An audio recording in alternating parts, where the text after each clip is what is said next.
looking for something to do in America because you guys have been telling us you wanted to see some American stuff, and so we found a really nice flight to Las Vegas and decided to go out there mostly to see a bunch of parks. Yeah, but Vegas was our home base, so we did spend some time in Vegas, a lot of nights, and so here's a video on some of the best things to do once you find yourself in Vegas.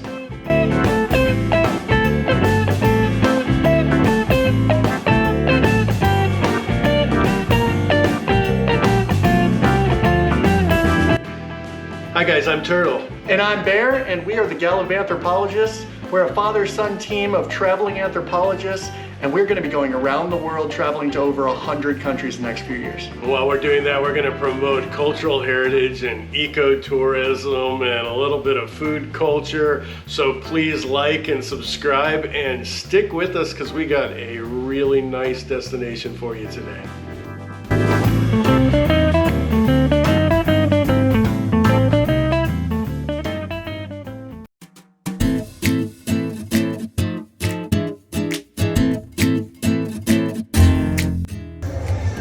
Economic hack veteran special. If you are going to go to Vegas, one of my good friends told me the very first thing you do is you go get registered with everybody who wants to give you special status as a veteran. We are here at the MGM casinos, and that's exactly what I'm going to do. A lot of times it comes with bonuses, a lot of times it comes with discounts, and believe me, here you are going to want and need the discounts. So let's go get ours.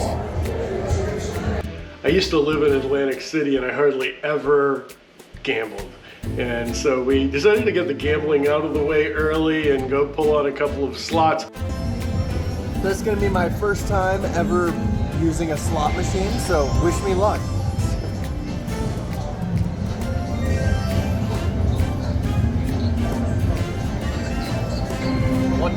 All right, wish him luck again.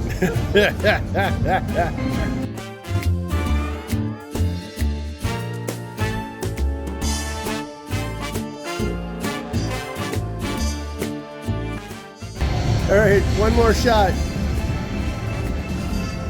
Hold on, my lucky piece. I accidentally brought my lucky coin, and I'm gonna loan it to Brendon for his last pull. This is the only silver treasure I ever found on the Treasure Coast beaches. If you wanna learn more about that, visit me at my museum.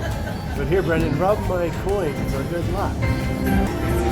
All right, big money, big money. All right, let's see if it has any juju.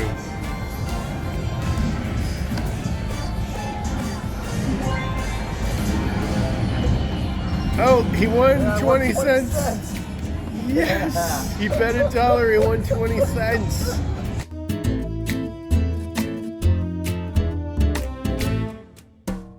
And once you get your fill of gambling, you just need to take a break, go out and walk the strip, because there actually are some nice things to see there.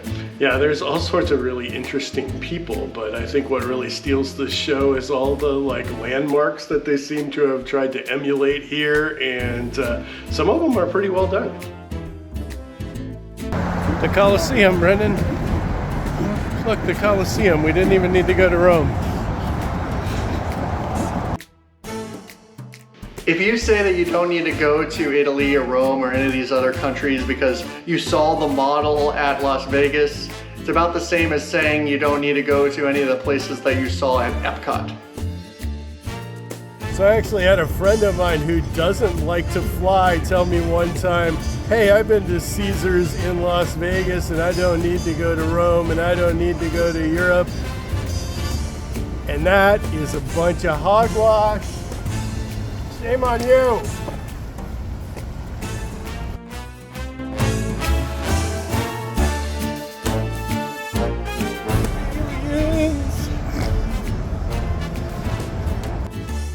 We did tend to go out to parks early in the morning, and that would get us back in time for the evening, which I really felt like was the most entertaining time to be in Las Vegas anyway.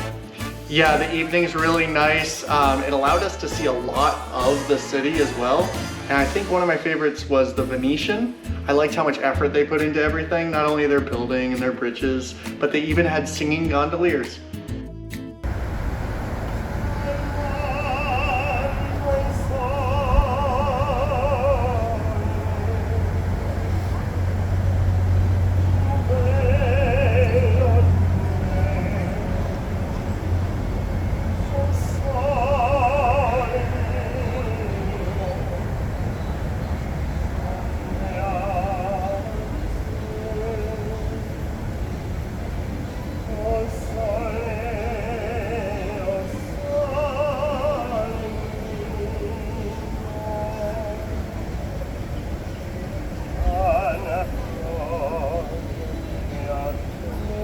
And this was our first time back since Brendon was 4 years old, and I still had the same favorite thing, the fountains at the Bellagio.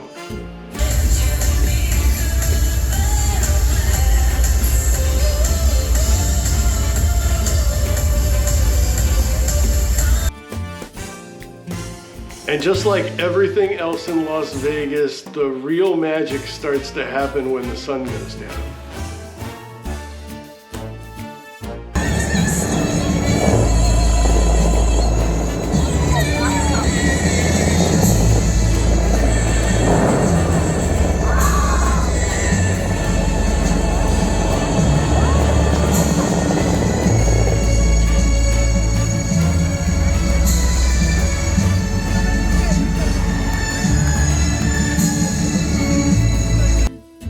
And you owe it to yourself to at least one of these nights get out into the night. It's a little bit crowded, it's a little bit lively, but there's so many of the like neon bright lights that you think of Las Vegas with. Yeah, and the only thing that's more quintessential for Las Vegas than the neon lights is the mobsters. So we're gonna sneak into a little Las Vegas secret. It's not so secret. We are going to the underground speakeasy at the Mob Museum, and follow us and you'll know exactly how to get there.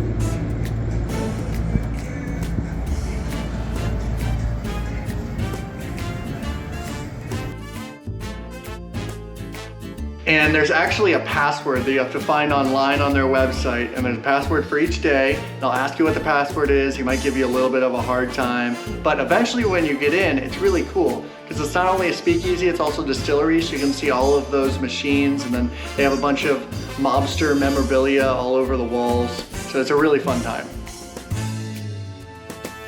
I like gin, so I'm kind of torn between either getting the bee's knees or the south side. I'm thinking I'm gonna get the bee's knees. It's a strawberry infused gin with lemon and jalapeno honey. Sounds delicious.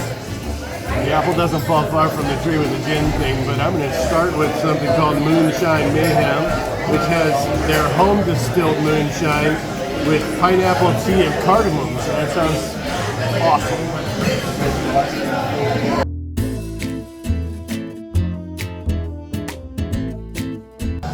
This is the bee's knees. Let's see.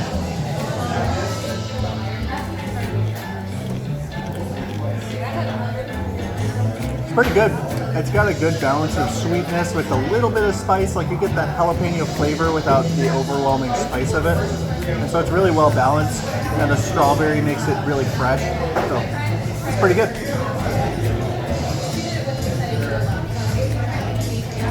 I have the Moonshine Mayhem.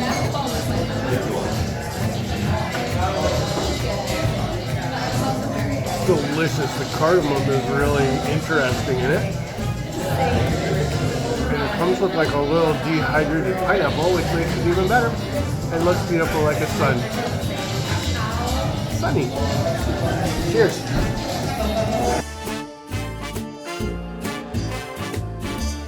And after we got done with those drinks, we decided we wanted to share one more. I've been to a few of these speakeasies around the country, and so I saw the bartender making this quintessential drink that we just had to try.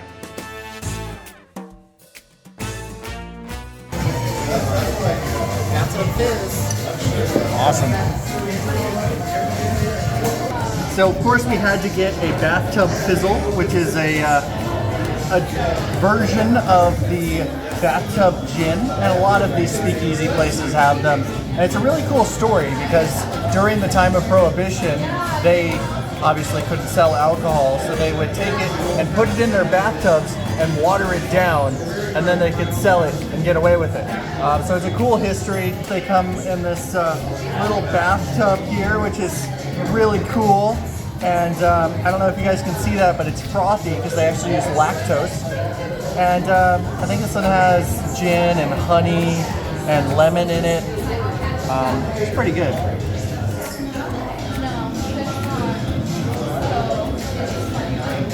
I think it has grapefruit in it too. Yeah, this is pretty good. I've had a couple of these.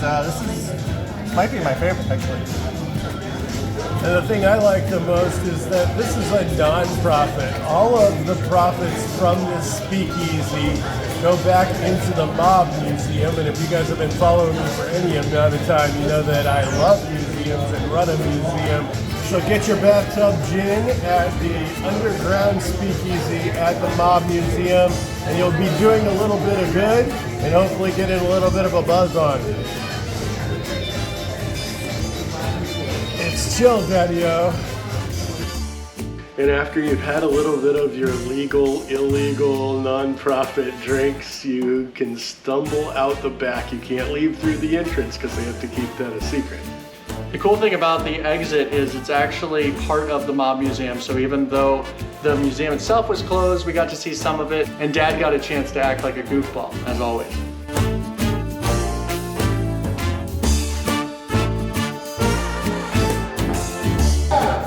Wacko, I say, wacko! Put him down in the ground, swimming with the fishes, see? Yeah, that's all I got to say now. Why?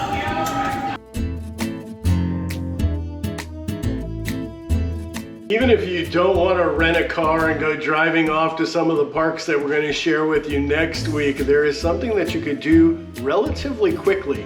Not affordably, but relatively quickly, and that is grab a helicopter and go on a helicopter tour of the Grand Canyon. I've been to the Grand Canyon multiple times, and I got to tell you that the views from above totally kill anything you're going to see from the visitor centers and all the observation points.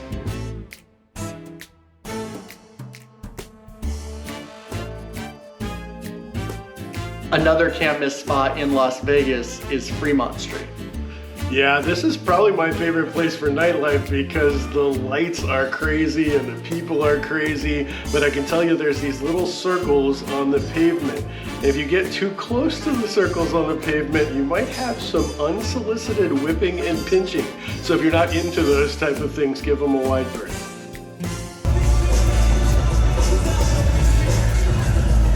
This place is wild. The ceiling is super trippy.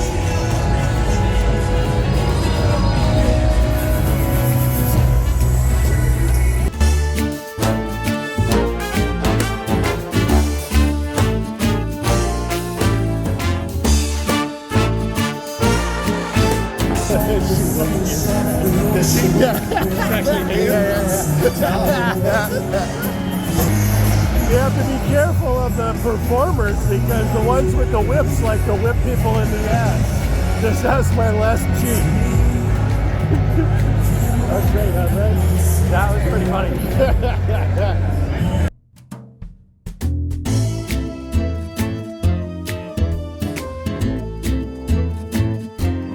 And it's like a party in there. The lights are awesome. But if you want to get a break from that and kind of see some of the old town, head out to Fremont East. And that's also where we found some really good pizza. My last year in the Coast Guard, I lived in a little place in Feathers Sound, which is near Clearwater. And Evel Knievel was actually my neighbor. My other neighbor was a Tampa Bay cheerleader. You guys could probably guess which one I liked better. But Evel always bought me a free drink, and so we're gonna go into his pizza joint and buy a drink. Cheers to you, Evel.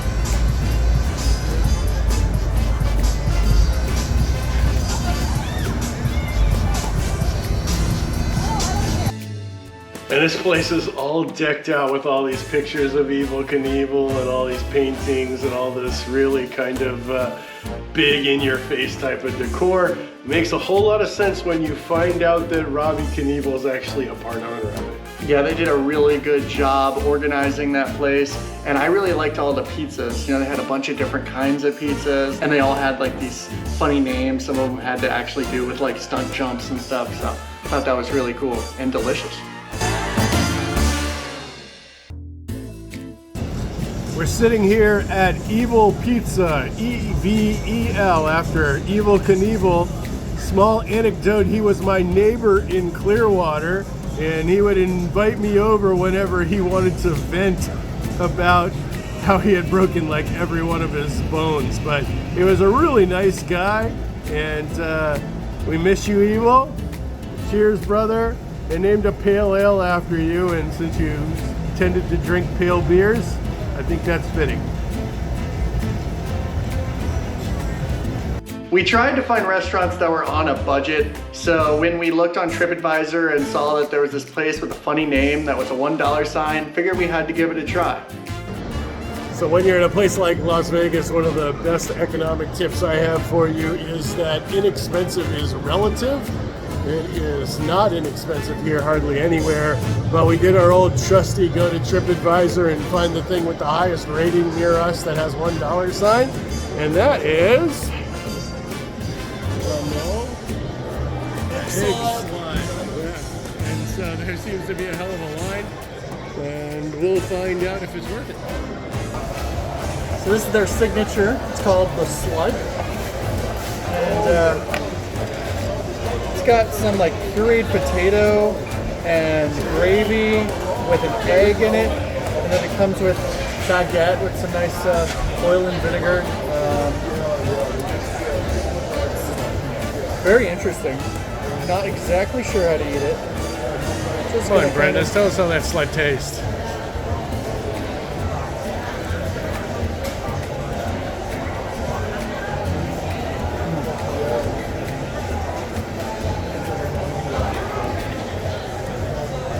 That's really good.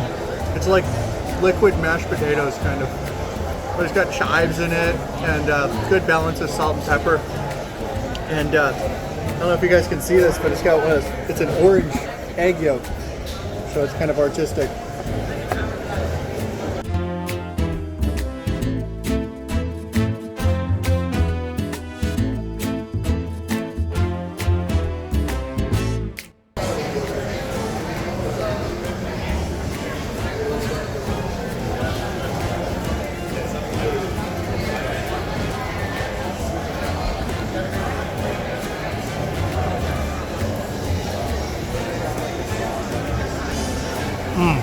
When you're in Las Vegas, I suggest you spend a little time with the Egg Slut, because she's awful nice.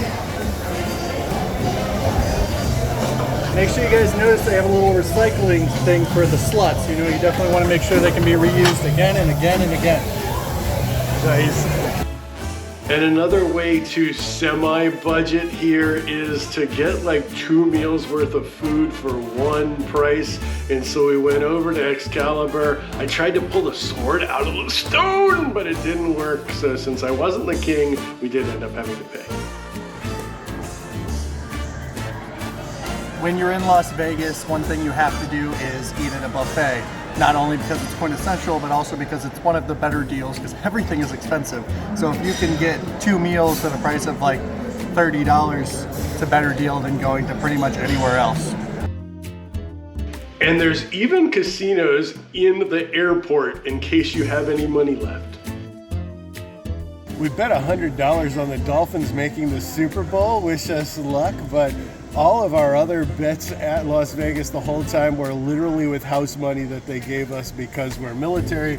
So I have $4 left, and it feels like nobody goes home with any money in their pocket from Las Vegas.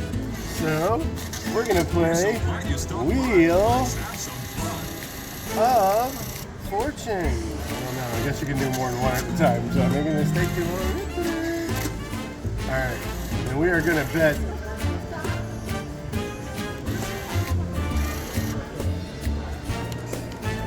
doesn't like this dollar.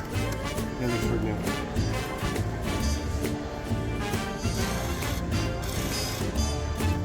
The other way, turn it around. Really wants me to go with leave with the dollar. Turn it around.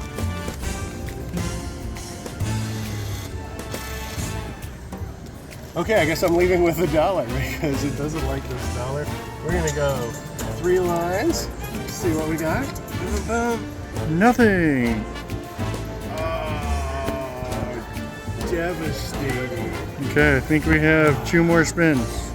We do? Pretty sure.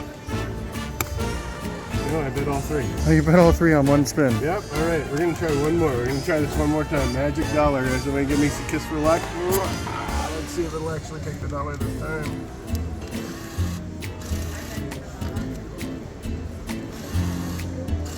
It really wants me to take this. It's counterfeit one, because those are lucrative.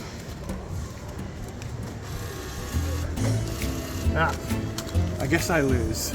But I still feel like a winner because this was actually kind of a fun trip. Yeah, we got to see a lot of cool stuff other than just the city. So if you guys want to see some of our favorite parts of the trip, you're definitely going to want to watch next week's video and the week after that where we go to some of the parks. But if you like this video, like, drop a comment, subscribe, and as always, find yourself on the journey.